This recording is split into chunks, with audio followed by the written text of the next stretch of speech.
దేవుని నామమునకు మహిమ కలుగును గాక. బాగున్నారా? మారుదిన ప్రార్థన కార్యక్రమాన్ని చూస్తూ మీ యొక్క స్నేహితులకి వారికి షేర్ చేస్తూ చక్కగా బలపడుతున్నారని విశ్వసిస్తున్నాం. మీ అందరికి కూడా ప్రత్యేకమైన వందనాలు తెలియజేస్తున్నాం. బ్రదర్ మిట్లరా, ఒకరి జీవితము చాలా అద్భుతంగా ఉండాలి, దీవెనకరంగా ఉండాలంటే చూడండి, బైబిల్లో మొదటి సమూయేలు గ్రంథం 3వ అధ్యాయం 4వ వచనంలో యెహోవా సమూయేలును పిలిచెను, అతడు చిత్తమండి నేనున్నానని చెప్పి. దేవుడు ఎవరిని పిలిచాడంటే సమూయేలు పిలిచాడు.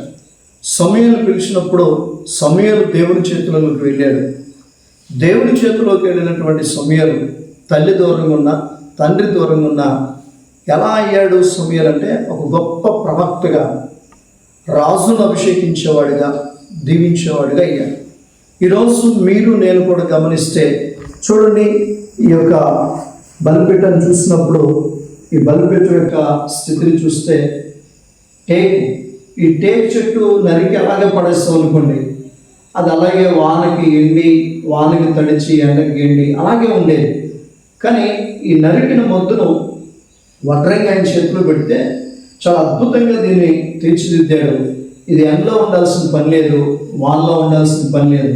ఎక్కడుందంటే చక్కగా బలిపీఠం దగ్గరికి వచ్చింది, దేవుని పనిముట్టుగా వాడబడతా ఉంది. అందుకనే నేనేం చెప్తున్నానంటే మీరందరూ కూడా దేవుని చేతిలోనికి రండి, దేవుడు తప్పకుండా దీవిస్తాడు. దీన్ని ఎలా అందంగా రూపుదిద్దాడో, సమూయేలుని ఎలా ఆశీర్వదించాడో, నేడు నిన్ను నీ కుటుంబాన్ని కూడా అలాగే దీవిస్తాడు. కళ్ళు మూసుకుందాం, ప్రార్థన చేసుకుందాం. పరిశుద్ధుడా, ప్రేమ నమ్మకం కలిగిన యేసయ్య, నీ పరిశుద్ధమైన నామాన్ని బట్టి వందనాలు. ఈ చెక్క ఎలాగ అందంగా రూపించబడటానికి వడ్రంగి చేతిలోకి వెళ్తేనే మారింది. సమూయేలు ప్రవక్త అవడానికి దేవాన్ని చేతిలోకి వస్తేనే అయ్యాడు. కనుక మేము కూడా అలాగ మీ చేతిలో ఉండి వాడబడే కృప దయచేయమని, ఇట్టి వాక్యాన్ని వింటున్న బిడ్డలందరూ దీవించమని యేసు నామములో అడుగుచున్నాను తండ్రి, ఆమేన్.